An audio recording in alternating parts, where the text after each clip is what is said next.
Magandang araw po mga kapuntos, at sa araw na ito po meron po akong tampok na video para sa inyo at sana ay magustuhan ninyo. Kaya sa mga bago pa po sa aming channel, please po don't forget to hit the subscribe button at ang notification bell para maging notified kayo sa bawat video na ilalabas ko sa channel na ito. At bilang kahilingan po ng punto por punto team at naway maintindihan po ninyo, sana po wag nyo pong i-skip yung mga ads sa aming mga video. Sa maliit na bagay na po na yan, malaking tulong po yan sa ating programa at sa ating ministry. Sana po maunawaan po ninyo. Maraming salamat po, kaya wag na po natin patagalin. Simulan na po natin.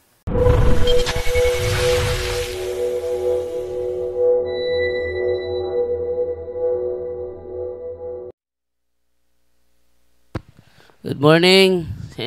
Inyo tanan no. Naka-istoryan to dig ahat noon kay wa man mga speaker na mulit to larga man. To amog sikihor sila karon. Nya balo ko mabot ba si Brother Johnny, si Brother JC. So sa si Brother Argio to as Cebu. Si Brother Leo paingon po siya sikihor kauban si Brother Darwin. Laliman mo ilahan ng sudlo ng sikihor. Silang Brother Darwin karon padulog sikihor. Pila ka buok dire ang Tagalog? Isa. Pila pa? Pila ka buok Tagalog? Isa ra? Nakakintindi ka Bisaya? Isa ka sabot Bisaya? Okay. Wait lang.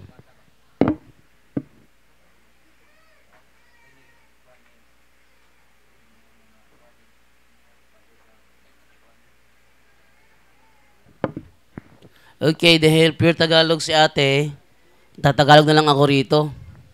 Para maintindihan naman ni ate yung katikisim natin, ano? For the first time, ako yung magtatagalog dito sa katikisim. At hindi ko naman nakalain talaga na ako isa sa mga mag-speaker na lang ngayon dahil napansin ko lagpas na 8:00 wala pang dumarating na speaker, so ako na lang muna ang mag-ano rito. Okay, based doon sa ating napanood kanina sa first visual, ito tuwing umaga meron talaga kami itong visual catechism yung umaga natin bago tayo magsimula ng ating catechism, mayroon mo ng visual catechism. Yun yung napanood nyo. Hindi yung pwede i-upload sa YouTube kasi makapera tayo doon sa mga naka-insert na mga galing sa KMJS, sa Magandang Gabi Bayan, Kababalaghan. Kaya hindi pwedeng i-upload. Ito lang yung napapanood. Kaya bago tayo magsimula, mag-opening prayer po muna tayo. Ating idasal itong protection prayer para safety yung ating pagtuturo.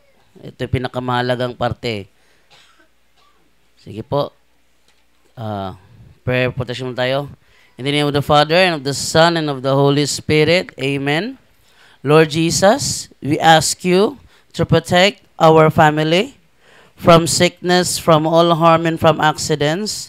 If any of us has been subjected to any curses, hexes, or spells, we declare these curses, hexes, or spells null and void in the name of Jesus Christ. If any evil spirit have been sent against us, we decommission you in the name of Jesus Christ, and we send you to Jesus to deal with us He will. Then, Lord, we ask you to send your holy angels to guard and protect all of us. Amen. Dear Mama Mary, we humbly ask you to protect us, all those present now and all those people in our lives whom we cherish, as well as all our possessions, from any form of harassment and retaliation from all evil spirits as we do this ministry. Cover us all with your mantle of love and protection, for you are our mother and we are your children. Intercede for us to the Father, that all that we do and say may redound to His good pleasure and glory. Amen. In the name of the Father, and of the Son, and of the Holy Spirit. Amen. Okay. So, unang-una, ang tatalakayin ko ngayon, yung patungkol dito sa demonic attacks. Okay? Ang demonic attacks, may dalawang uri yan. May ordinary attack at meron ding extraordinary attack. Ano yung ordinary attack ng demonyo? Yun ay ang tentasyon. Ano ba Tagalog yung tentasyon? Tukso. Tukso. Tinutukso ka, gumawa ka ng isang bagay, demonic attack yun. Pero, hindi ka magkakasala kung hindi mo naman sasakyan. Halimbawa, tinukso ka. Nakita mo yung pera dyan sa, sa lamesa. Alam mong hindi sa'yo. Kunin mo. Pag yun dinampot mo, doon ka na magkakasala. Pag hindi mo dinampot yun, hindi ka magkakasala. So yung panunukso ng Diablo, isa yun sa kanyang demonic attack, ordinary demonic attack. How about yung extraordinary demonic attack? Yung extraordinary demonic attack, yun naman yung atake na hindi basta-basta. Example na lang natin. Itong tinatawag na demonic obsession. Ano itong demonic obsession? Demonic obsession includes compulsions that affect the imagination and the mind, which are blasphemous and suicidal in nature. Ibig sabihin, yung demonic attack na demonic obsession, ito ay suicidal in nature. Isa sa mga atake niya, pag pinuruhan ka nito, tatlo ang kalalabasan sa'yo. Una, babaliwin ka nito. Bakit? May naririnig kang boses, hindi mo naman makita sinong kumakausap sa'yo. Sasabihin, "Hoy, wala ka ng silbi. Pakamatay ka na. Nakita mo yung kutsilyo dyan. Kunin mo yan. Lasasin mo yung pulso mo. Pakamatay ka na. Wala ka ng silbi. Di ka na mahal ng nanay mo." Mga ganun ang mga bulong. Isa sa may example ko niyan, yung napanood ko sa pelikula Divine Fury. Yung bida doon, yung aktor doon, yung tatay niya pala simbahin. Pero nadisgrasya kasi biniktima nung tinatawag satanic bishop. Biniktima. So nagtampo siya kasi siya ay nagpunta sa simbahan para humingi ng tulong sa Panginoon. Pero yung tatay niya namatay pa rin. No? So, yun ay pinagdamdam niya ng husto. Ginalit niya. Nung sa lamay, dumalaw yung pare sa lamay, binato niya ng crucifix. Sa sobrang galit niya. Simula noon, naging biktima siya ng demonic obsession. Sumali siya sa isang parang wrestling. Sumali siya. Yung isa sa nakalaban niya, may tato na sa likod, crucifix. Nang makita niya umandar yung demonic obsession, ayan na naman yung pumatay sa tate mo. Ayan na naman, patayin mo. Pag ring ng bell, binugbog ka agad. Kawawa. Tapos na yung laban, diniretsohan niya kaagad kasi nakita niya yung sa likod, yung crucifix. May bumubulong sa kanya. Yan nang na-meet niya yung exorcist. Dinasalan siya, holy, nawala yung bulong, yun, demonic obsession yung mga bumubulong-bulong. Pangalawa, marami dati, nung si Father Dario nagsimula na mag-exorcism, dumami yung biktima ng bigti sa Bohol. Bigti rito, bigti doon, dumadami sila.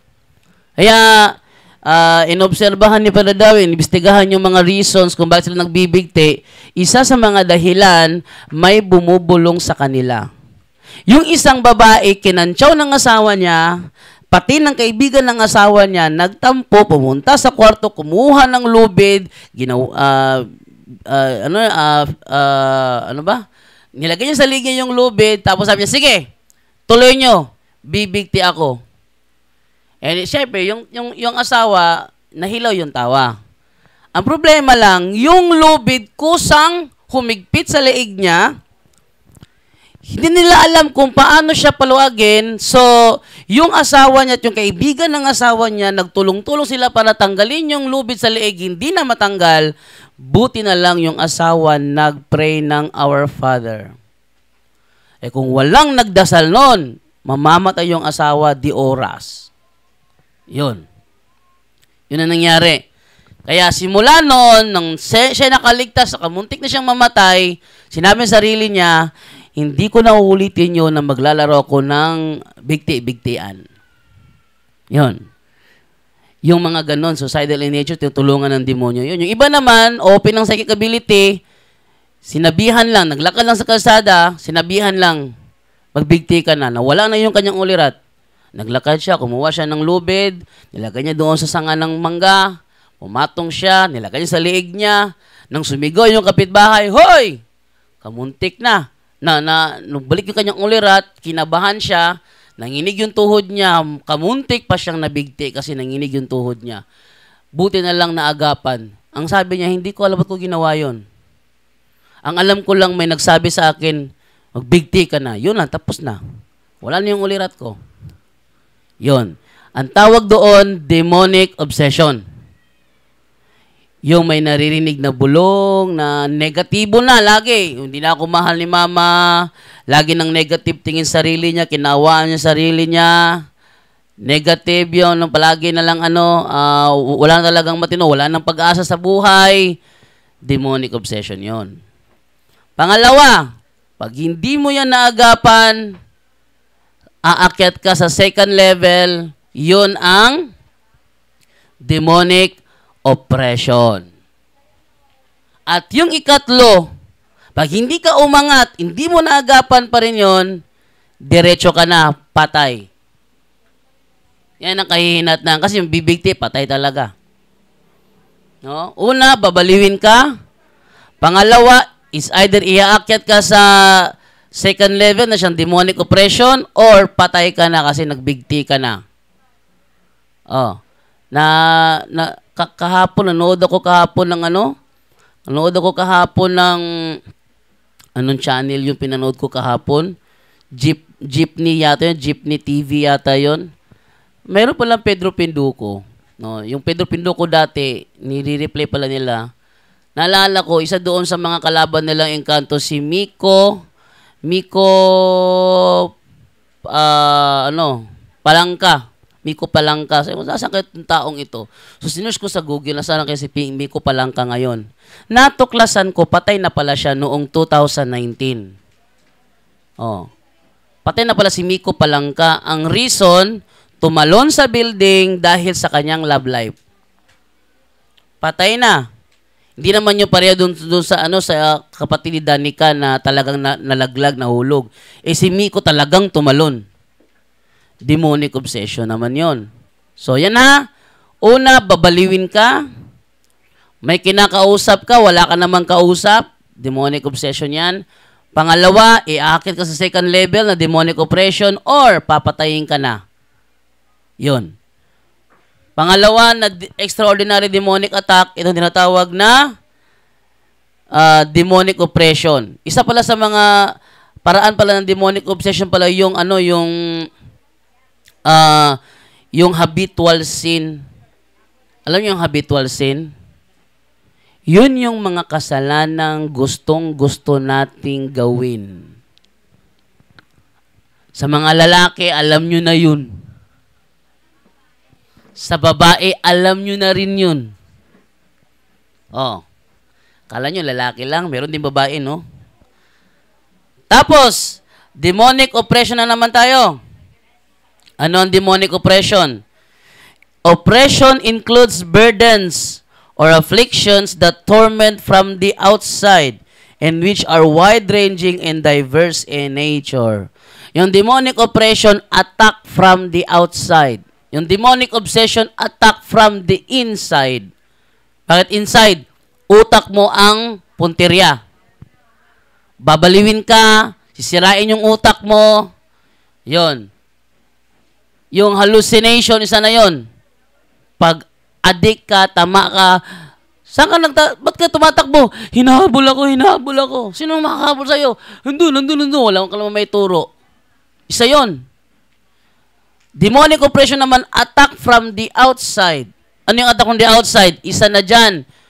Mababankrupt yung negosyo nyo. Isa na yan. Pangalawa, mainitin ang ulo nyo. Kung napapansin nyo, yung mga taong may anting-anting mainitin ang ulo. Yan ha? Kung napapansin nyo yung mga taong may mga habak o anting-anting, mainitin ang ulo. Sinasabi nila, itong anting-anting kapangyarihan ko sa Panginoon nito, ba't mainit ang ulo mo? Konting mali lang, sigaw na kaagad. Akala ko ba sa Panginoon yan? Merong albularyo doon sa loon. Yung kanyang kapangyarihan daw, galing daw kay Mama Mary. Pero yung pamilya niya, watak-watak. Yung kapatid niya, hiwalay sa asawa. Yung isang kapatid niya, hiwalay sa asawa. Siya mismo, hiwalay sa asawa. At may ibang ka-live-in. Tapos sasabihin mo, kapangyarihan mo galing kay Mama Mary? Paano nangyari yun? Buhay mo pa lang, kitang-kita, wasak-wasak. O, tinan mo yung yung mga bata na pinakita ni Mama Mary sa mga apparition. Si Juan Diego sa Guadalupe, yung 3 bata doon sa Fatima, yung kay Bernadette doon sa Lourdes, sa Lourdes. Ano nangyari sa kanila? Ganyan ba ang pamilya? Hindi.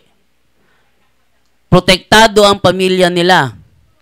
Pero yung mga nagkiklaim na mayroong mga anting-anting kapangyarihan daw galing daw sa Panginoon, pero yung pamilya wasak-wasak, layasan nyo na kaagad yan. Huwag na kayong maniwala. Pangalawang atake na opresyon, yung tinatawag natin na kinakalmot ka na. Naglaro kayo ng Spirit of the Glass, kinalmot ka bigla, hindi mo alam sinong nagkalmot sa'yo, bigla kang may mga pasa. Yun, demonic oppression na naman ulit yon. Maraming uri ng demonic oppression. Halimbawa, incubus. Sino rito ang nakaranas ng incubus? Alam niyo ba kung ano yung incubus? Alam niyo ano yung incubus? Yung incubus, babae na tulog na naginip siya. Meron siyang katalik sa panaginip niya. Meron siyang kasex sa panaginip niya. Gaya nung nangyari doon sa Mindanao. Actually, naano siya sa KMJS, na feature siya doon sa episode na Pinoy Exorcist. Yung babae doon, may syota sa panaginip niya. Enjoy siyang matulog kasi yung panaginip niya parang teleserye. Kung ano yung episode ngayon, bukas ng gabi, karugtong. So, para siyang nanonood ng teleserye sa kanyang panaginip, pero buhay niya ang nandoon. May asawa siya, may syota siya, ang pangalan, Roque Arobia. Naging syota niya si Roque Arobia sa panaginip niya, naging asawa niya sa panaginip niya, nagkaanak sila sa panaginip niya, nakapagpaaral sila ng kanilang mga anak sa panaginip niya, nagkaapo sila sa panaginip niya. Kalain nyo? Kaya enjoy na enjoy siya. Bakit? Mas mahal niya ang asawa niya sa panaginip niya kaysa sa asawa niya sa totoong buhay. Bakit? Ang asawa niya sa totoong buhay, lasenggo. Pero yung sa kanyang panaginip, very responsible husband. Alagang-alaga siya, mahal na mahal siya, mga anak nila, mahal na mahal niya. Hindi anak ng anak niya sa tunay na asawa, kundi anak niya sa panaginip niya. Kalayo mo, may mga anak sa panaginip niya? Ano nangyari? Sabi ng kanyang apo, Lola, mamili ka, Lola. Sinong gusto mo? Kami o sila? Sabi niya, kami o sila? Sinong sila? Yung pamilya niya sa totoong buhay. Hindi makasagot yung babae. Sabi ng babae, ano ba namang klaseng tanong yan? Mahirap naman. Pareho ko kayong mahal. Hindi pwede na ako mamili sa inyo kung kayo ba o sila. Tapos sabi ng asawa, si Roque Arobia, alam mo, ba't kayo naputulan ng kuryente? Sabi nung babae, kasi yung asawa ko, walang pera, kaya naputulan kami ng kuryente. Sabi ni Roque Arobia, bukas, ipapakabit ko yung kuryente nyo. Tinagising siya. Panaginip lang. Pag on ng electric fan, wala. Ay, wala to. Panaginip lang talaga. Kaso may dumating sa bahay nila, nagtatrabaho sa electric company. Dumating. Tapos, inasikaso yung kanilang kuryente. Sabi naman niya, teka sir, teka muna. Sabi ng mga trabahante, ano po yun, ma'am? Anong ginagawa nyo? Kinakabit po namin yung kuryente, ma'am. Ba't nyo ginagawa yan? Wala akong pera pambayad. Ay, huwag kang mag-alala, ma'am. Binayaran na po. Ito yung resibo. Yung sukli, hindi nga kinuha yung sukli. Nang binigay yung resibo, ang pangalan doon sa nagbayad, Roque Arobia. Tapos, pagkagabi, muli na naman siya nanaginip. Continue na naman. Sabi ng asawa niya sa panaginip, nakabitan na ba kayo? Sabi niya, nakabitan kami. Paano mo nagawa yun? Di ba sabi ko sa'yo, darating ang araw, kukunin kita. Mamaya, magpapadala ako ng salasit sa bahay niyo. Ano nangyari? Paggising niya, mga bandang tanghali, may dumating isang truck. May dala talaga salasit. Nagtaka na naman yung babae. Sabi ng babae, Teka muna. Ba't may salasit? Para saan to? Para sa inyo po nakapangalan eh. Sinong bumili niyan? Si ano po, ma'am? Si Sir Roque Arobia. The same. Nanindigan yung balahibo ko. Sobrang nakakapanig balahibo. So, anong nangyari? Natakot na naman uli siya. Pangatlo, nanaginip na naman uli siya. Pagkagabi, continue ang episode. ang sabi naman, magpaparehistro kami sa barangay nyo. Titira na kami doon para magsasama na tayo. Kinabukasan, paggising naman niya, ang kapitan mismo ang nagsabi sa kanya, may nagparehistro sa kanilang barangay. Ang pangalan, Roque Arobia. Kalain nyo? Ano nangyari? Nanginig na siya sa sobrang takot. Di na niya alam anong gagawin niya. Lumapit kay Brother Wendell Talibong. Nagpa-deliverance. Nakita namin yung video, gumagano talaga kami niya. Gumagano talaga siya. Sabi ni Brother Wendell, anong pangalan ng shota mo sa panaginip? Nang binanggit niya, Roque Arobia. Sinabi ni Brother Wendell, dati kasi sa Brother Wendell, pag siya nag-deliverance, ginagamit yung imperative prayer. Di niya alam kaya nga siya na-retaliate kasi ginagamit niya yung imperative prayer. Sabi niya, I exorcise you, Roque Arobia. Brah! Gumano niyo agad yung babae. So, ibig sabihin, yung incubus, hindi lang yan panaginip. Pwede mangyari sa totoong buhay. Meron din babae na kakilala ko, dentista siya. Pag siya natulog, kinabukasan, hubad na yung panty niya. Hubad na. Siya lang isa sa kwarto. Tanggal na yung panty niya, tanggal na yung damit niya. Hubad talaga siya. Tapos, naalala niya na naginip pala siya, meron siyang katalik. Incubus pa rin yun.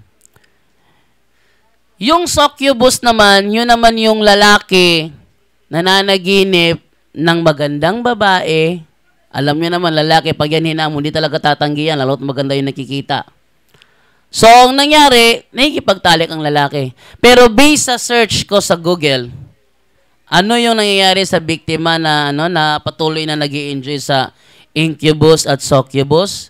Sila yung nadidrain yung kanilang lakas, nagkakasakit sila, nadidrain yung kanilang lakas hanggang sa sila'y tuluyang mamatay. Ang tawag dyan, mga night demons. Isa yan sa demonic oppression. Isa pang halimbawa ng demonic oppression yung titawag na barang. Napanood nyo kanina, kamakailan lang si Nanay Martina. Lumapit yung kay Father Darwin, iyak ng iyak. Hindi para humiling na pagalingin siya, kundi para hilingin si Father Darwin na ihanda niya ang sarili niya sa kamatayan niya. Tanggap na ni Nanay Martina na mamamatay na siya. Sa loob ng 10 buwan, 1 oras lang siya kung makatulog. Hirap nun. Kung high blood ka, di patay ka na. 1 oras lang eh. Ayun. So, anong nangyari? Lapit siya kay Padre Darwin, umiiyak siya, humingi ng tulong. Padre, ipatanggap mo na sa akin yung kamatayan ko, handa na ako. Sabi ni Padre, huwag mo isipin yung kamatayan, no ka ba? Mag-pray muna tayo. Yun sabi ni Padre Darwin. So, nag-pray sila, pinray over siya, nilagyan siya ng holy exorcised oil, may mga nagsilabasan sa balat niya, mga kaliskis. Kaliskis ng himbis, no? Himbis. Kaliskis ng isda, nagsilabasan sa kanyang kanyang balat, at mga buhangin. Nang nagsilabasan sa kanyang balat, mga kaliskis, sabi ni Padre, Nay, kaliskis lang na, wala naman ng isdang lumabas. Sana may isda para may ulam tayo. Pinatawas na ni Martina kasi masyado na siyang depressed. Depression. Kayang depression, isa yan sa demonic obsession. Depression. Kaya pag ikaw hiniwalayan ng girlfriend mo, ng boyfriend mo, mag-move on ka na. Dahil pag hindi ka nag-move on, wala kang acceptance, it will lead you into depression, demonic obsession na yan. Ano pang ibang paraan ng demonic oppression? Gayuma. Ano yung gayuma? Babae, pinaibig, at na-inlove, hindi niya alam kung anong dahilan. Gayuma. Mayroon kaming kaso, gayuma. Lalaki, lumapit kay Padre Darwin. Sabi niya, yung kanyang syota dati from Siquijor, sinumpa siya. Hindi ka magiging masaya sa mga darating mong girlfriend.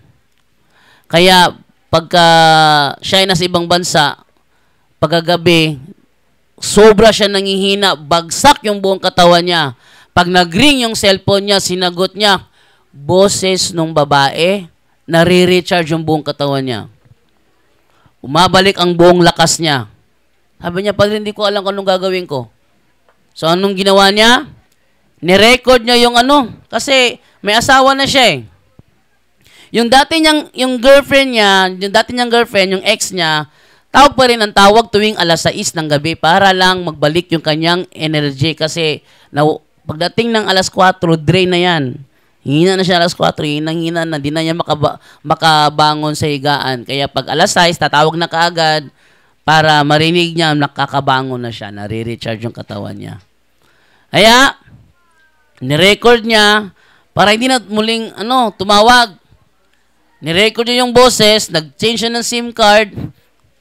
Pag 4:00, nanghina na siya, i-play niya yung record niya, nare-recharge siya. Gayuma yan. Yan isang halimbawa ng gayuma. Ano pa? Yung kulam. Totoo pa rin yung kulam. Ano pinagkaiba ng kulam sa barang? Ang barang, gumagamit ng insekto, ang kulam karayom. Yan ang pinagkaiba ha. Ang barang, gumagamit ng insekto, ang kulam naman karayom. Yon. So, ano pa? Ito naman tinatawag naman na demonic infestation. Ano yung demonic infestation? Yung bahay nyo may nakatira na ini-infest ng ibang paggabi natutulog kami, may tumatakbo sa kusina, may tumatakbo sa sala. Yung TV biglang nag-on, yung mga salamin nagsibagsakan. Isa sa mga reason yan, demonic infestation. Meron kaming kaso, hindi ko na maalala kung sino yun, siya ay abogada. Abogada ha? Hindi gano'n naniniwala sa Panginoon, abogado siya, babae. Nakabili sila ng libro na para bang Book of the Dead na galing sa Egypt. Tingnan nila. So, akala niya liturhiya lang. Yung anak niya nagbabasa, ginagawa niyang story sa gabi para pampatulog sa kanyang anak, yung The Book of the Dead. Pero yung anak niya, minsan sinabi, nanay, magdasal tayo, nanay, luhod tayo. Siya naman, ano nga gawin natin? Ating dasalin ito, nay. Ang title ng prayer, Summoning Akmonra. Sino si Akmonra? Siya yung Diyos-Diyosan ng mga Ehipto.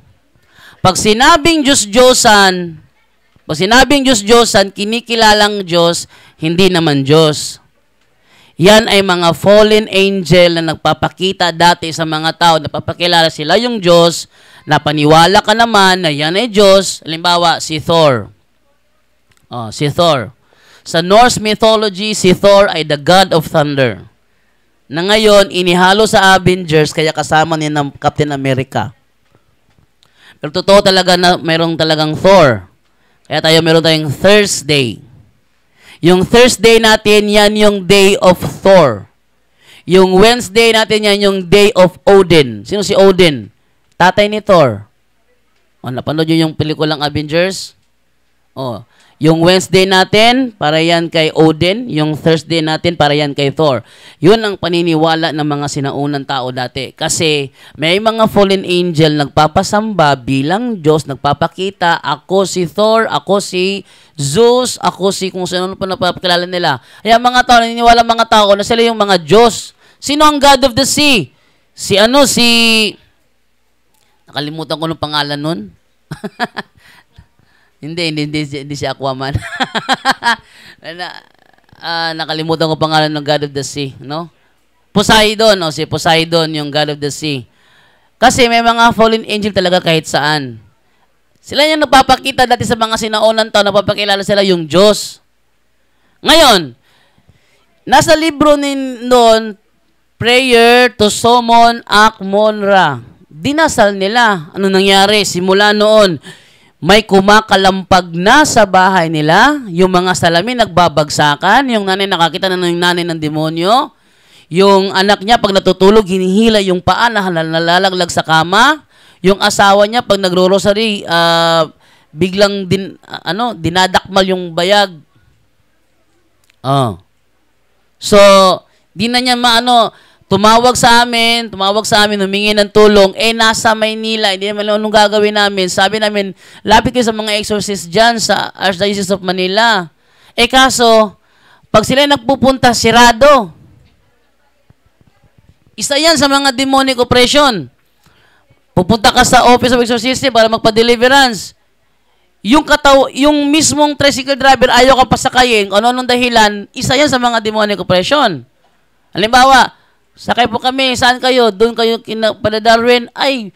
May puntahan ako doon. Hindi po. Magkano po bibigay nyo? Ano-anong rason? Ano-anong reason para hindi ka makapunta doon? Demonic oppression yan.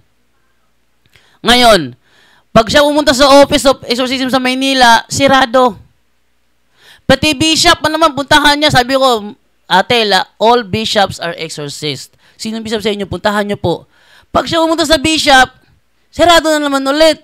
Umiyak siya, tumawag, Panginoon, huwag niyo naman akong pagsarahan ng pinto. Abogado. Naniniwala na siya sa demonic oppression. Nung una, ay niya maniwala yun panakot sa mga bata. Ano pa isang paraan ng demonic oppression? Yung tinatawag na imaginary spirit. Imaginary friend. Ano yung imaginary friend? Yung bata mo naglalaro sa kwarto. Siya lang mag-isa. Tapos may kalaro siya. Alam mo, ganun. Ikaw nanonood sa kanya, nakikita mo, nag-i-imagine siya na may kausap siya. Yan, tawag doon, imaginary friend, kasi nag-i-imagine yung anak mo na may kausap siya. Ang hindi mo alam, yung anak mo mismo, may kausap nga talaga, hindi mo lang makita. Imaginary friend, demonic oppression pa rin yan. So yung infestation ang nangyayari sa bahay nila, kumakalampag yung kanilang mga pintuan, iyak siya ng iyak, humihingi ng tulong. Ewan ko lang kung natulungan na ba yun. O nakagawa na ba ng paraan yung abogado na yun. Wala na akong idea kasi matagal na siya hindi tumawag sa amin. Ano pa? Yung pinaka-worst sa lahat, yung demonic possession. Possession is a state wherein demons take full control of the body, not the soul of a person. They speak and act without the consent of the person, and the person later has no knowledge of what transpired while he was under their control. Yun yung mga tao na hindi na alam kung ano nangyayari. Kaya halimbawa, bank manager, lumapit kay Padre Darwin, nagpa-deliverance. Nang simulan na Padre Darwin deliverance, Ecce crucem Domini, fugiti partis adversari, legit tradit tribu Juda, anon, exorcismus te, omnis imundis spiritus. Ang ginawa ng babae, biglang sumigaw. Kumaganon. Pinainom siya ng Holy Exorcist oil. Bigla nang sumigaw. Wah! Ganon. Sinipa si Padre, lakas ng sipa. Laglag sa upuan si Padre. Sinipa talaga sa dibdib, sinikmurahan si Padre ng sipa. Di nalaglag si Padre. At deliverance pa rin, deliverance. Nang natapos na, okay ka na, te? Okay na, ano ba nangyari? Di mo alam, sinipa mo ko? Padre naman, pag sisipain, pare ka. Di niya alam talagang tinadyak ka niya si Padre sa sikmura. Laglag si Padre. Yun yung demonic possession. Hindi mo na alam anong ginagawa mo. Meron din natawag na walking possessed. Ano yung walking possessed? Yun yung mga tao, isa sa mga example ng walking possessed yung sleepwalking. Natulog ka, bumangon ka, naglakad ka, tapos nang magising ka, hindi mo alam kung saan ka napunta. Yun. Pero nakapagtataka, ba't hindi ka nababangga? Bumaba sa hagdanan, pumunta sa kusina, uminom ng tubig, lumabas sa pinto, hindi man lang nabangga, tulog na tulog, naghihilig pa nga eh. Oh. Paglabas na niya, nagising siya, ba't nasa kalsada na ako? Di niya alam. Kala hindi ka nabangga. Ako nga, pag naglakad ako, nakapikit yung mata, pag brown out, talaga nababangga talaga ako eh. Pero siya, hindi na nababangga yung mga sleepwalker. Oh, sleepwalker. Yan ay isang paraan para malaman na yan ay possessed. Pangalawa, walking possessed. Hindi mo alam na possessed ka. Doon sa loon, isa sa mga na-example ko yung video yung babae doon nandideliver sa baliligan ng sigaw-sigaw. Kumaganon-ganon. Nasa video yung kanina, pinakita yon. Siya yung naghatid sa kapatid niya. Charismatic member siya. Yung kapatid niya, may anting-anting dinala niya sa amin para i-deliverance. Sabi niya, brother, yung kapatid ko, dinala ko rito kasi occult contaminated. Ba? Occult contaminated siya. Oh. Asan yung anting-anting niya? Andito, surrender na niya yung anting-anting niya. O sige, ito, lagay na dito. So, sinimulan na namin yung deliverance. Si Padre noon, may misa sa Padre doon, may misa. So, anong deliverance? Brother Edgar Laugan. Parami ito ng protection pa lang, nag-react na yung babae. Ako, mas una akong deliverance minister kay Brother Edgar, kaso nga tumigil na ako sa pagdi-deliverance. Ang reason dyan is, focus na ako sa punto por punto. So, nangyari, nag-react yung babae. Sabi ko kay Brother Edgar, nung unahin mo yung babae. Ang babae naghatid sa kanyang kapatid. Ang resulta, nangyari, yung kapatid niya humawak sa kanya para siya, kasi nag-ngising-ngising na siya dineliverance na siya eh. Yung pala, walking possessed. Hindi niya alam na possessed na siya, pero, nang lumapit siya, doon nag-react, doon na nalaman na siya pala ay possessed. At 19 spirits ang nasa loob ng kanyang katawan. Ano ang reason ba't siya na-possess? Siya ay charismatic member. Yun pa lang siya, speaking tongues daw. Di totoo yan. Meron nga bagong FB page ngayon, New Creation daw. New Creation daw, speaking tongues. Hindi yan ang speaking of tongues na nasa Biblia. Ang speaking of tongues na nasa Biblia na uunawaan. Sa Day of Pentecost, nag-speaking of tongues sa mga apostol. Narinig ng mga tao, yung mga tao, iba't iba, mga taga-iba't ibang lugar, yung mga tao nandoon. Sabi ng mga tao, hindi ba mga taga-Galilea ang mga taong yan? Sabi naman ng isa, oo, bakit? Ba't nila nasasalita ang ating mga wika patungkol sa magandang ginawa ng Panginoon? Ibig sabihin, naiintindihan na naririnig. Halimbawa, Pilipino ka. Pilipino ako, nangangaral ako dito. Ako nagtatagalog. Pero kung mag-intervene yung Panginoon para makag-speaking of tongues ako'y nagtatagalog kasi yun ang alam ko. Pero meron dyan, may Amerikano, may Inchik, may Hapon, may Koreano. Lahat sila nauunawaan yung sinasalita kong Tagalog kasi natatranslate sa kanilang tenga. Kusang natatranslate. Ang pandinig nila, nagsasalita ako ng Korean, ng Mandarin, ng Nipongo. Pero ang sinasabi ko naman, yung mother tongue ko, Tagalog. Yun ang speaking of tongues.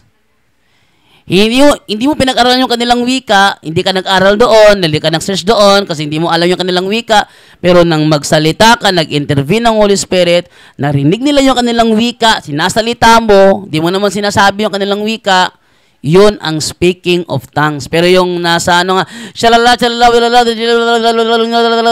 wala, sinasadya lang yan para kunwari may Holy Spirit siya. Sino na member to ng charismatic dito? Sino member ng charismatic? Sino member ng charismatic dito? Wala? Naku, wala. Wala rin akong oras. Orasan. Anong oras na ba? Ito, alas 9.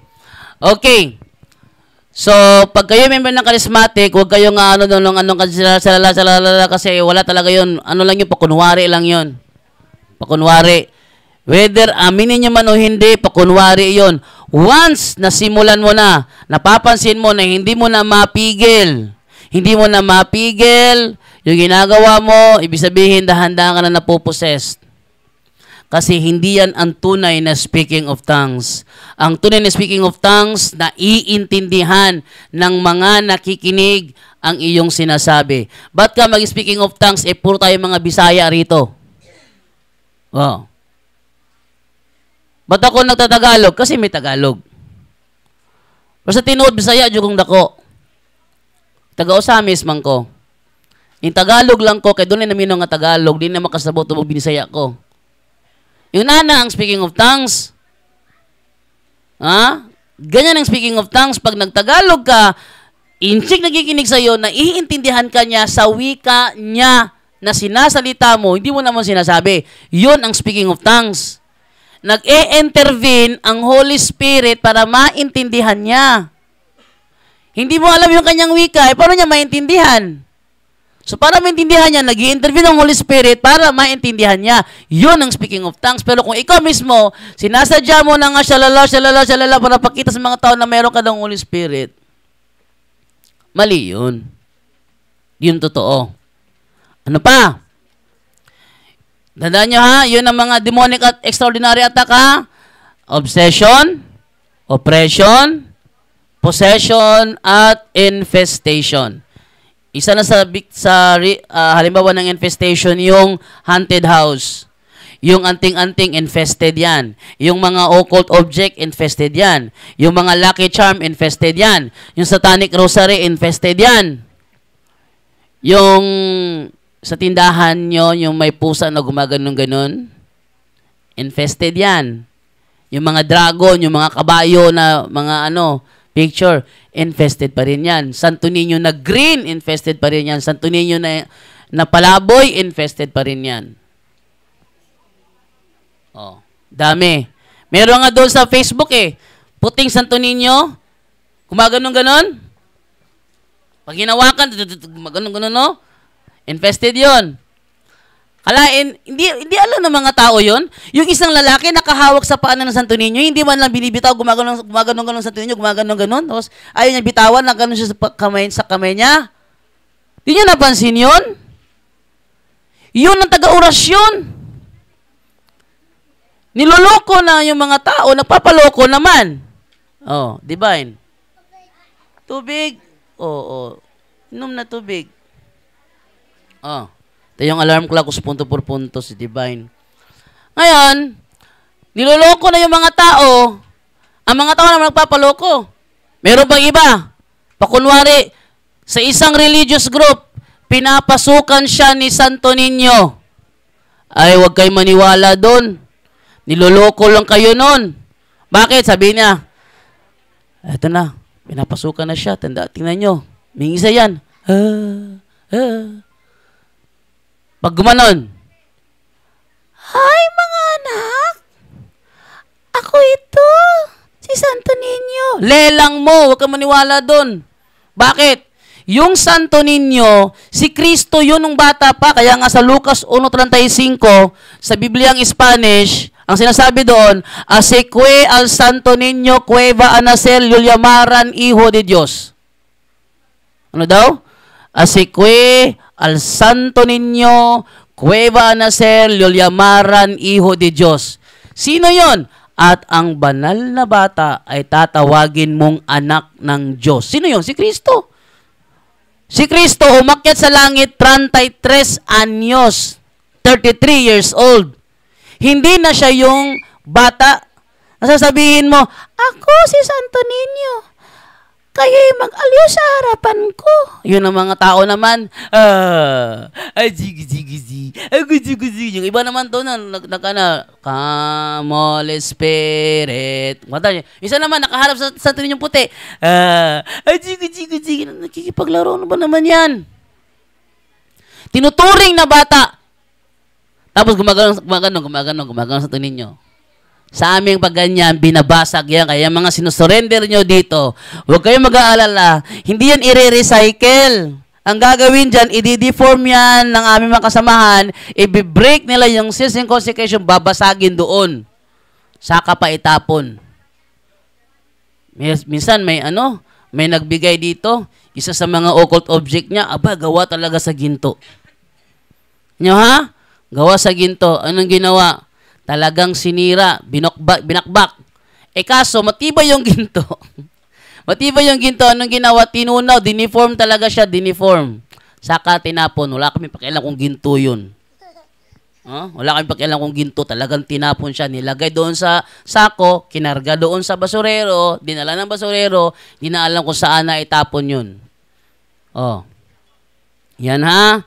Pag meron kayo sinurrender dito, hindi yan i-recycle. Talagang gigibain yan. I-break yan, gigibain. Para wala na yung occult contamination. Okay. So, dito naman tayo ngayon, alas, nailaing speaker diya? Wala magkakurama siguro na So, yun na. Tandaan natin yun na. Ito naman na ituturo ko naman sa inyo bago kayo makaalis. Kasi, minsan ito natuturo din kung paano i-deliverance yung mahal nyo sa buhay. Ito tuturo ko sa inyo ito. Ito yung pinakamahalaga na bahagi ng ng ating catechism. Pag uwi ninyo, tandaan nyo dito sa Office of Exorcism, pag kayo nagpa-deliverance sa mga case officer kay Father Darwin, DCM lang yun. 10% lang ang kayang ibigay namin. Ang case officer, pag siya nag-deliverance sa inyo, tandaan nyo sinasabi ng case officer, in the name of Jesus, I ask you to please I ask Jesus to please break the seal in the consecration upon Talpulano. Yan. So, in the name of Jesus of Nazareth, through His tremendous power as God and through His most powerful and salvific name, I ask Jesus to please rebuke, repudiate. Bakit may I ask Jesus? Ba't may ganun? Kasi intercessory ang ginagawa nila. Hindi sila pwedeng gumamit ng imperative prayer. Ano yung imperative prayer? Yung I command. And I command all of you to depart right now. Hindi yan magawa ng case officer. Ang gagawin nila, I ask Jesus to command demonic spirit to depart right now from. Yun ang ginagawa nila. Intercessory. Pero kayo, mga nanay, mga tatay, pwede nyo yung gawin sa anak nyo. Yung anak nyo, biktima ng gayuma, nai-inlove, di niya alam kung anong dahilan, i-deliverance nyo. In the name of Jesus of Nazareth, through His tremendous power as God and through His most powerful and salvific name, I rebuke, repudiate, bind, and cast out all demonic spirit, and I command all of you in the name of Jesus Christ to depart right now from Juan de la Cruz. Ibig sabihin, yung mga magulang, may authority kayo na i-deliverance yung anak nyo. Yung asawa nyo kung kasal kayo sa pare. Pero kung kayo kasal sa sibil, wala kang authority sa asawa mo.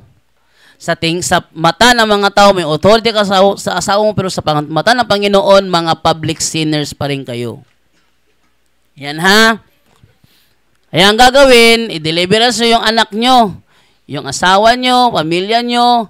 Pag ikaw ay guro, mga estudyante sa classroom mo lang, wag mo na idamay yung ibang classroom mo lang.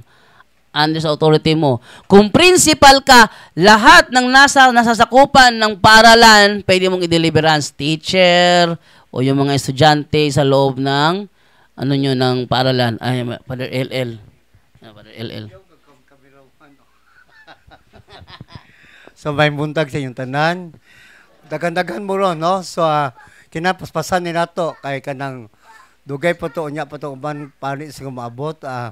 Part man sa healing ang gitawag na to confession, di ba? So, ang inyong buhaton ninyo, kamo kumpisal mo dire, kay until 12, raraba ko, kaya ko misa lain sa Tibilaran. So, mo suti mo daan nga, kanus aman tong last ninyo nga pangumpisal, nga inyong ma-recall. Mingo mo 2 years na Father, 5 years, 10 years, or wag ko kumpisal, Father. Be honest, no? Honesty lang atong requirement. Ikaduha is that musuti mo dayon nga pagsuti nyo nga last confession niyo 10 years ago, nga sugid dayon mo sa inyong mga sala nga ma-recall ninyo nga from your last confession, ha? Ayaw daghan-daghan istorya bangga diso sa sala kay galimang mag-storytelling pattern daghan pa mo kaayo, di ba? So napag yung mga bot, so dili ta maglangan og panahon, dili ta mag-usik og panahon para nga ma-servisyuhan nato ang tanan, ha? Okay, thank you. Yan. So, dito, pag open yung office, ano talagang confession. Ayan. So, andyan na si Father LL, ready na siya sa magkukumpisal. Ang sabi ni Father LL ganito, pag kayo'y lumapit sa kumpisalan, sabihin nyo kung kailan kayo last nagkumpisal, then, simulan nyo na yung kumpisal nyo, wag na kayong magkwento. Dito na, sabihin nyo, nagnakaw ako ng pabo, tapos. Sinampal ko yung kaklase ko, tapos. Huwag nyo sabihin na sinampal ko yung kaklase ko kasi minura kasi ako eh. Sa pagmumura niya, napikon ako, sinampal ko, hindi ganon. Sabihin nyo, sinampal ko yung classmate ko, yon tapos. Ano yung mga kasalanan mo? Isugid mo lahat yon, sabihin nyo lahat yon, wag na kayong magkwento. Kinuha ko yung barya ng nanay ko. Ayun. Wala akong paalam doon. Yun. Huwag mo sabihin, kinuha ko kasi nagutom kasi ako, may nakita akong tinapay doon sa kapitbahay, binili ko yung tinapay niya. Huwag mo na ikwento. Sabihin mo na lang agad yung kasalanan mo. Tsaka, sa mga ready na mag-confess, dito si Father LL sa loob. Isa-isa lang. Isa-isa lang. Huwag kayong maglinya dito, ha. Isa-isa lang. May papasok na isa. Wait lang, tingnan ko muna. Tingnan ko muna, ha. I-on ang aircon, Re. Okay. Isa-isa lang, ha.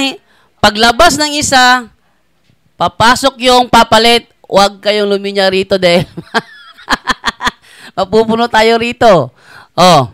Sige. So, atin ang ituturo ngayon ang paano gamitin ang Deliverance Handbook. Okay, may dalawang Deliverance Handbook dito. Mayroong itim, mayroon ding blue. Anong pinagkaiba ng dalawang handbook na ito? Yung handbook na itim, kung wala kami dyan, pwede kayong umorder sa online. Mayroon naman sa Shopee. Kung wala kaming itim, ano ang meron sa itim na handbook? Ang meron sa itim na handbook, naglinya yun mo tinoon. Ngumito ko ay maglinya. Ay, lingkod lang mo dito, Teo. Yung uban dia, lingkod lang sa mo. Wala tayong makagawa ng isa, puli ang isa. Ayan na. Ganito yan, ha. Ang itim na handbook, meron dito, ang mga prayer dito, imperative. Ano ibig sabihin ng imperative? Commanding prayer, and I command all of you to depart right now.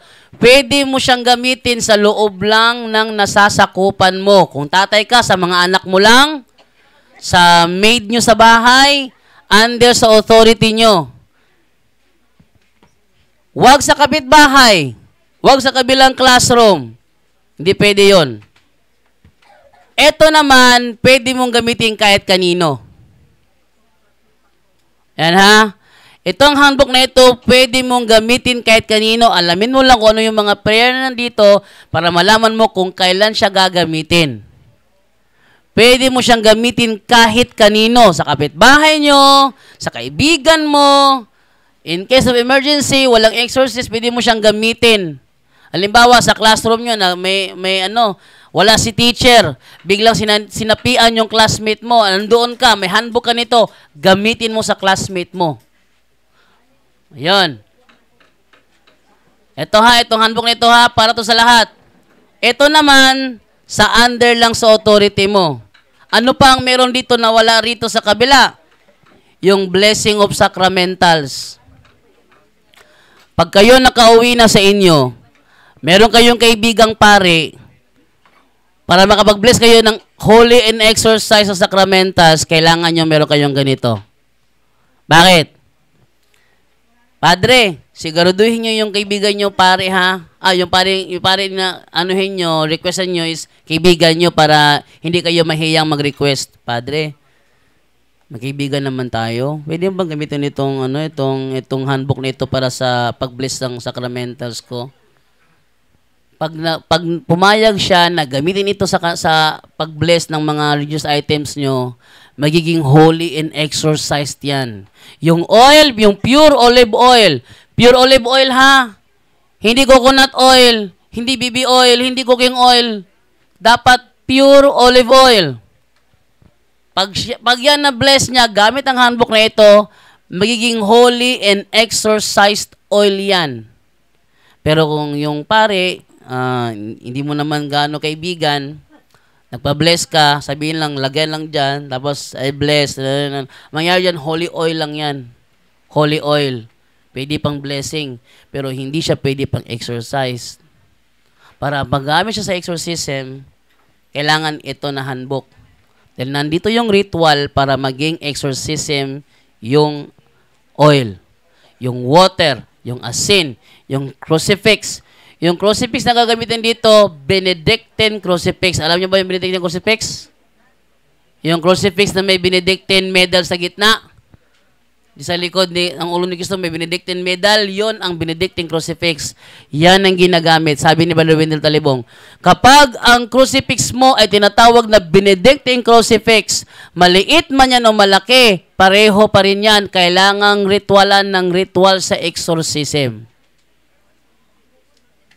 Yung cross na hindi naman Benedictine crucifix, pwede lang siya, pa-bless mo ng ordinary blessing, lagay mo sa pintuan nyo, ganun. Pero pag Benedictine crucifix, kailangan talaga exorcism ang i-pray dyan. Kailangan exorcism ang i-pray dyan para ang intention niya is magamit siya for exorcism and deliverance. Tsaka yung oil, pag ginamit itong handbook na ito, pwede siyang gamitin pang-exercise, pang-deliverance, at pang-heal ng sakit. Merong si Padres dati sa Loon, babae, 4th stage ang cancer niya sa breast. Binuhusan ni Padre yung breast niya ng holy and exercise oil. Nang binuhusan, nagsisigaw siya, mainit, sobrang init. Katapos nun, ilang araw, pumunta sa doktor para magpaano ulit sa kanyang bang tawag sa mga test na yun. Sabi ng doktor, teka, ano ba ininom mong gamot? Sabi niya, wala po. Ba't nawala yung mga cancer cells mo? Hanggang ngayon, buhay pa siya. Tagal na yun. 2021 yata yun. 4th stage cancer siya. Hanggang ngayon, buhay pa siya. Nawala yung mga cancer cells niya. Yung obispo ng Aglipay, Pilipinista, pumunta dito, hindi siya makarinig. Daanan ng kotse, hindi makarinig. Nang dineliverance ni Padre yon. Close yung office namin nun, close. Pero dineliverance ni Padre Darwin. Nakarinig na. Sabi niya, Brad, naririnig na kita. Andiyan ka sa malayo. Naririnig na kita. Naririnig ko na yung mga kotse tumadaan. Sabi ng bishop ng Aglipayan. So, yon. Teka ha. Ay, wala lang speaker diha. Luya mo na ako, ani, oy. Sila yung puli na ko, are. Ngayon, turuan ko kayo kung paano gamitin itong handbook nito. Tandaan niyo mga, kung wala kaming benta nito, pwede kayong umorder sa Shopee. Lagay niyo lang, Catholic Handbook of Deliverance Prayers. Sa Shopee. Catholic Handbook of Deliverance Prayers, lalabas ganito, orderin nyo. Tingnan nyo muna ha, pag nag-order kayo sa Shopee, tingnan nyo muna yung rating. Dapat mataas ang rating. Tapos yung comment, para malaman nyo kung talagang nagpapadala ba talaga o nang didenggoy lang. Huwag kayong order sa Shopee kung mababa lang yung rating. Kasi pag umorder kasi, ganito yan eh. Pag umorder kasi natanggap mo yung item, hihingi niya ng ratings. Pag hindi ka satisfied sa sa natanggap mo, wag mong lagyan ng rating order. 1 lang siguro. 1 star lang o wag mong lagyan. Kung hindi pwede na wag lagyan, kahit isa lang ilagay mo. Sabihin, hindi siya maganda magbigay ng serbisyo. Pero kung puno yung kanyang stars niya, ay, sigurado yan. Diyan kayo mag-order. Ulitin ko ha. Search nyo sa Shopee, Catholic Handbook of Deliverance Prayers, lalabas to. Mabenta ito. Kung wala na kami dyan, sabihin, ubos na yung stock namin, yung blue na lang binibenta, pwede kayo kumuha sa Shopee. Yan ha. Ito. Paano to gamitin? Unang-una, publish kayo ng ngayon, ng reduced object ngayon, tubig, magiging oil yan, magiging holiness excess water yan. Unang-una, ganito ang gagawin natin. Pag tayo nag-deliverance sa ating mahal sa buhay, kailangan hindi lang ikaw at yung anak mo, kailangan may mga kapatid kayo doon. Merong talagang kailangan na, ang tawag dyan, prayer warrior. Prayer warrior ha. Sila yung taga-dasal. Habang nadi-deliverance, yung halimbawa, yung tatay, yung anak niya, ginayuma, di-deliverance niya, o nausog. Ha? Nausog? I-deliverance ng tatay yung kanyang anak na usog. Kailangan yung mga kapatid na nasa paligid, nagdarasal ng either rosary o ng, mas maganda talaga, rosary. Matapang na yung rosary. Nadasal yun, tinan nyo, pag kayo nag-rosary, inaantok kayo. Ha? Ba't kayo inaantok pag nagro-rosary kayo? Pag tayo nanood ng pelikula, walang antok. Pag nag-rosary, antok na antok. Grabe, bigat talaga sa mata. Yun ang pinaka-epektibong prayer pag nagdi-deliverance. Si tatay, di-deliverance yung anak niya, mga kapatid niya, nagpe-prayer ng rosary. Dapat lahat kayo naka-general confession. Kumbaga, ito yung spiritual warfare. Tayo ay nasa gitna ng gubat na ang kahihinatnan ay ang resulta ng inyong laban. Dahil ang mga demonyo nandyan, overtime palagi. Naalala ko yung yung isang babae biktima ng incubus, dinala siya ng kanyang shotang engkanto sa bahay nila. Tinignan niyo yung bahay nila. Sabi ng engkantong shota niya, ito yung aming sala, ito yung aming kusina, ito yung aming kwarto. Sabi ng babae, teka, ito yung sala nyo, ito yung kwarto, ito yung kusina nyo. Ba't yung inyong sala walang mga upuan? Yung kwarto nyo wala namang higaan. Yung kusina nyo wala namang mga plato. Sabi nung kanyang shotang engkanto, sa aming kasing tribo, overtime kami na kumuha ng mga kaluluwa. Overtime sila.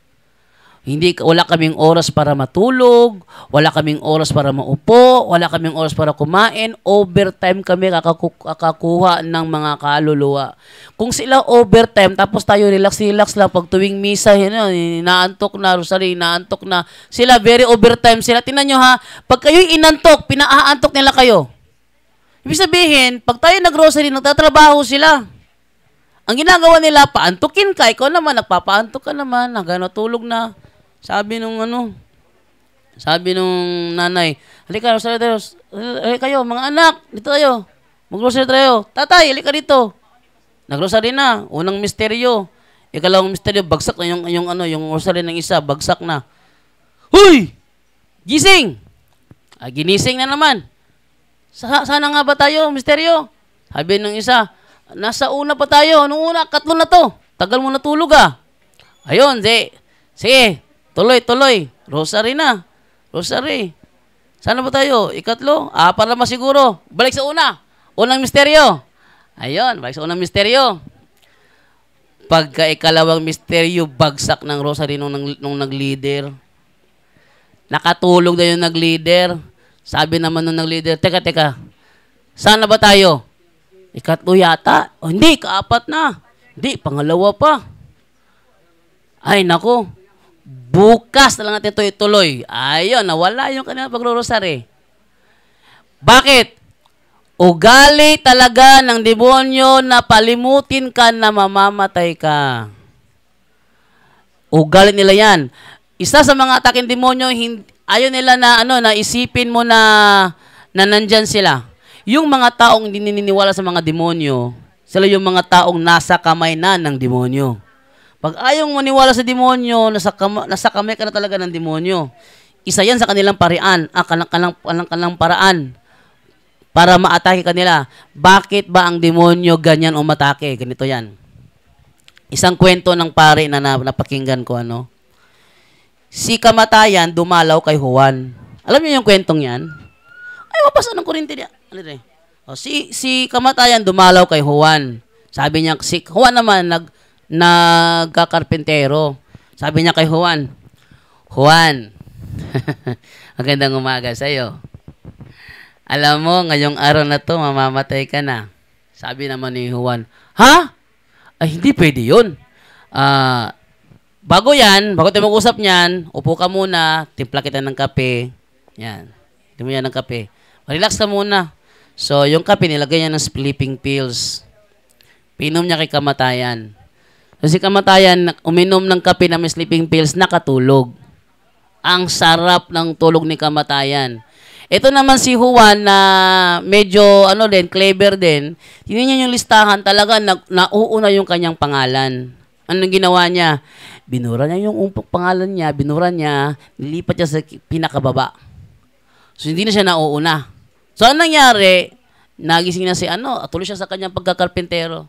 Nagising na si kamatayan. Sarap ng tulog ko. Alam mo, Juan, ang bait-bait mo. Pinakain mo ko, pinakapi mo pa ako, nakatulog ako sa sobrang sarap talaga ng tulog ko, sabi ni kamatayan. At dahil sa sobrang bait mo, Juan, hindi ko na kukunin yung nauna, doon ako mag-uuna sa pinakababa. Ayun, nakuha pa rin si Juan. Ha?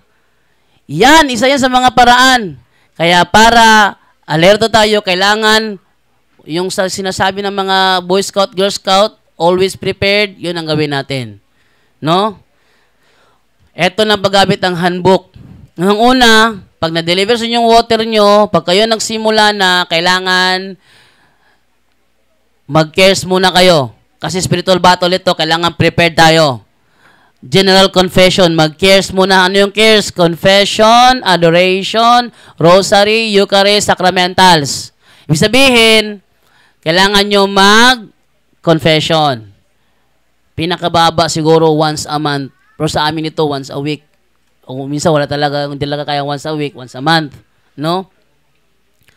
Tapos, adoration. Sa adoration room. Ito, adoration room to. May, nakasulod? Tapos, rosary every night. Pag inaantok kayo, labanan nyo yung antok nyo. Normal talaga yun.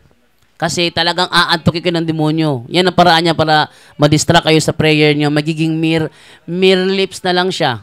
Parang orasyon ba? Mere lips lang ko. Rami yamin si minawang belorim kusara mo wim desam rato maksum mokram bekreyam jes bro saram nurmusum kapitum. Parang ganun ba? Na hindi mo alam kung ano sasabi mo. Sabi nung napanood ko pelikula Clarita, yung possession na Clarita, si bida, si Jody Santa Maria, sabi niya, Padre, ikaw ba naiintindihan mo ba yung dinadasal mo? Sabihin, may iba, nagdadasal, hindi naman naiintindihan yung dinadasal niya. Nag-pray ng Hail Mary. Hail Mary, full of grace, the Lord is with you, blessed are you. Please naman, tapos, hindi pa tapos, gali. Holy Mary, Mother of God, hindi pa tapos. Yung mga, tinan nyo yung mga naglurusal sa bahay nyo, Santa Maria na, sa Diyos na wala, lumbaanay mo. Ano yan?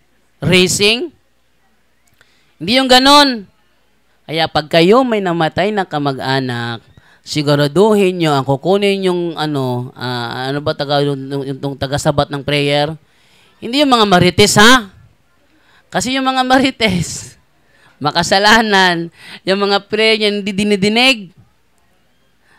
Ating bilisan kasi meron pa doon sa kabila, Kaya ating bilisan, Hindi pinapakinggan yan. Doon sa Cebu, simbahan, pag kayo dumalaw, may lalapit sa inyo, ma'am, pa-prayer kayo, ma'am. Ako magdasal para sa inyo, ma'am. Tapos, hingi ng pera. Huwag ka magbigay doon. Huwag ka magbigay doon. Dishonest yun. Okay, dishonest. Oy! Lepulin ako dire, si Diba, sige nagpakugos. Ngayon, eto na ngayon. Unang-una, kailangan maksunod yung confession, adoration, rosary, Eucharist, sacramentals. Tapos nun, prepared na. Yung magdi-deliverance, saka yung dinideliverance niya. Una, yung parameter of protection. Nasa page 51 ba to? 52. 50, tingnan ko muna ha. 51 number 4. Bind all demonic interaction around the area by sprinkling holy water around and saying, I forbid in the name of Jesus Christ any demonic interaction and any communication and seal this place in the blood of Jesus. Ano yon? Una, ang parameter of protection. Lista nyo dyan, parameter of protection. Para saan yon? Yun ang protection mo para hindi ka disturbuhin. Ganito, holy water. Sprinkle mo ganyan. In the name of Jesus, I forbid any demonic interaction and communication, and I seal this room with the most precious blood of Jesus. Yun ang una, parameter of protection. Ang purpose niyan para hindi kayo istorbohin. Pangalawa, protection prayer. Protection prayer, yun ay nasa page, tingnan muna natin ha, anong page to ha? 76. Hindi pala. Page 62. Prayer for protection. Teka muna.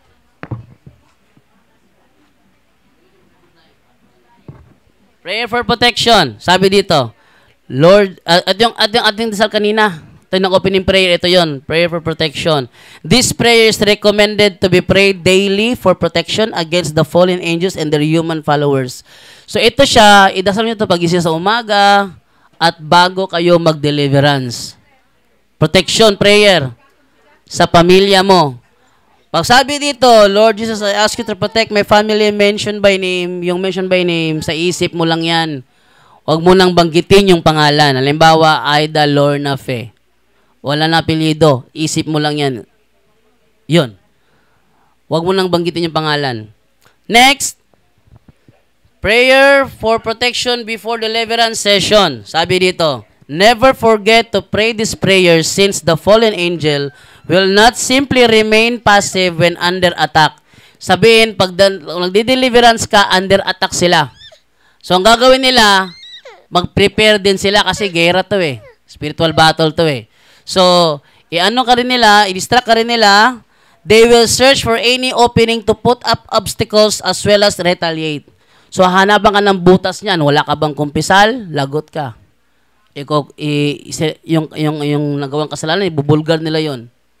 Alam ko ang kasalanan mo. Ito yung kasalanan mo. Kaya ako naniniwala sa kumpisal, kasi pag kami nag-deliverance, tapos kami nakakonfess, hindi makita ng possess yung kasalanan mo. Wala silang maibulgar sa'yo. Bakit? Nakapag-confess ka eh. Pero pag hindi ka nakapag-confess, subukan nyo. Yung kasalanan yung nakatago, ibubulgar nila yun. Kaya nilang ibulgar yun. Kaya ako naniniwala ko sa kumpisal. Sa mga taga-ibang sekta, na nagdududa sa kumpisal, tao lang yung pare. Huwag kayong magkumpisal dyan. Huwag kayong maniwala doon. Kasi subok na namin ng kumpisal. Once nagkumpisal kayo, hindi na makita ng demonyo yung kasalanan ninyo. Hindi niya makita na. At kapag sakali na inireview niya sa inyo yung inyong kasalanang naikumpisal na, i-review nyo rin sa kanya kung ano ang kahihinatnan niya pagdating ng Panginoon. Talo siya doon. Talo siya doon ha. Halimbawa, nireview niya, Yung ginawa mong kasalanan doon sa kwarto, alam ko yon. Sabihin mo lang, huwag mo rin kalimutan na palatin ng Panginoon, laglag kasi impyerno. Talo siya doon. Huwag mo nang patulan, talo siya doon. Next.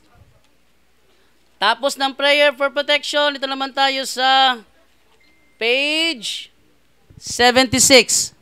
Prayer to break seals and consecration. Ano itong prayer to break seals and consecration? Make sure the victim first renounces all occult involvement 3 times in front of the Blessed Sacrament. Sa madaling salita, before kayo mag-start ng deliverance session, nakapag-renounce na yung, kung siya ay may anting-anting, i-renounce niya muna sa Blessed Sacrament. In the name of Jesus, I renounce all my occult practices, all my occult involvement, and I choose you, Jesus, as my Lord and Savior. Ito nandito pa rin yung yung prayer to renounce in front of the Blessed Sacrament. Ano 'yon? Yung sa loob ng ng Adoration Chapel, meron diyang Blessed Sacrament, yung ostia na bless ng pare, na consecrated host siya, doon, harap nun. Hindi kaya kung walang Adoration Chapel, doon kayo sa simbahan nyo, yung tabernacle sa likod ng pare, pag nagmimisa, andun yung tabernacle, yung maliit na parang pinto na binubuksan niya pag kinukuha niya yung kalis. Yun. Tabernacle yun, nandoon din. Pwede ka doon humarap pag ikaw ay nag-renounce. So, in the name of Jesus, I break the seal around you and the consecration upon you 3 times. Ito yung, pag kayo nag-deliverance sa sa pamilya ninyo, sa anak ninyo, during protection prayer, ipaningot ko lang, ging. During protection prayer, mag-cross kayo sa noon nyo ng holy and exorcised oil. Halimbawa, ganito. Lord Jesus, I ask you to protect my family from sickness, from all harm, and from accidents. If any of us has been subjected to any curses, hexes, or spells, lagyan nyo ng exorcised oil yung kamay ninyo habang nagper-protection prayer kayo. Ikaw, yung dinideliverance mo at yung mga prayer warrior. Lagyan ng exercise oil yon sa kanilang mga noo. And then, pagkatapos, prayer to break seals and consecration na naman. Ang crucifix, kailangan itapat yan sa mata ng dinideliverance. Bakit? Kung sakali na may demonyo sa loob niya, ay maanghang yun, maanghang sa mata yun, Maanghang sa mata. Parang hindi ka makapikit niyan. Tapos ng break seals and consecrations, yun namang prayer to break curses and spells. Kung sakali na ang anak nyo ay biktima ng barang, kulam, uso, gayuma, ayun, yun namang prayer to break curses and spells ang ipipray nyo sa kanya 3 times again. In the name of Jesus, I break all curses sent against you and all spells around you. In the name of Jesus, I break all curses sent against you and all spells around you. In the name of Jesus, I break all curses sent against you and all spells around you. And I command all spirits, and I command, imperative siya, and I command all spirits associated with these curses and spells to go immediately and directly to the foot of the cross of Jesus and never return. Sa case officer niyan, ganito. In the name of Jesus, I ask Jesus to break all curses sent against you and all spells around you. Ganon sila. Tapos, and I ask Jesus to command all spirits associated. Ganon sila pag nag-pray. No? Pero pag kayo, anak nyo, eto, and I command all spirits associated, makakagamit ka ng imperative prayer. Yan. Tapos, prayer to break unholy ties. This prayer is used when the victim has had a long-standing relationship with persons involved with the occult or has communicated with imaginary friends, spirit guides, ascended masters, elementals, wandering souls. Ito naman yung prayer na gagamitin nyo pag yung biktima ay may imaginary friend, may shota na may shota na engkanto, tapos para sa, mandiyan na si Brother Dondon. At mapapalitan na rin ako. Napawisan ako kay Divine. Ito ha, para malaman nyo ang kabuuan ng deliverance tutorial, tingnan nyo sa YouTube channel ko. Meron doong step-by-step deliverance tutorial. Step-by-step. Step 1, Step 2, Step 3. Ang YouTube channel ko, JDTV Straight to the Point. Yeah? Ang YouTube channel ko, JDTV Straight to the Point. JDTV Straight to the Point. Doon ko in-upload yung step-by-step na deliverance tutorial. Para kung sakali may makalimutan kayo, pwede nyo agad siya may review. Ano nga yung una? Ano nga yung kalawa? Ano nga yung katlo? Ano nga yung kang-apat? Ayun. Para maganda, i-download nyo na lang yon yung mga video na yon. Malilit yun, mga, ano siguro yun, mga 2 minutes, 2 minutes, 1 minute, 4 minutes, ganun lang yun. No? Ulitin ko ha, ang YouTube channel ko, JDTV is straight to the point. Doon ko in-upload ang step-by-step family deliverance tutorial. Kasi hindi ko na ito maubos ngayon dahil pinagpapawisan na ako dahil ang bigat ni Divine. Ang bigat ni Divine. So, yung mga occult objects nyo, ilagay nyo sa ilalim ng lamesa. Tapos, i-ready nyo yung mga ano nyo, mga items nyo. Pa mamaya-maya konti, mag-blessing of sacramental si Father LL. Okay, so, Brother Dondon, pulihin ako, ipaningot ko. Nagtagalog ko, kaya Tagalog luminaw. Di siya kasabot ng Bisaya. Okay, ako hatag ni Brother Dondon. Thank you. Sa ito yung discuss, bro? Demonic attack, sacramental.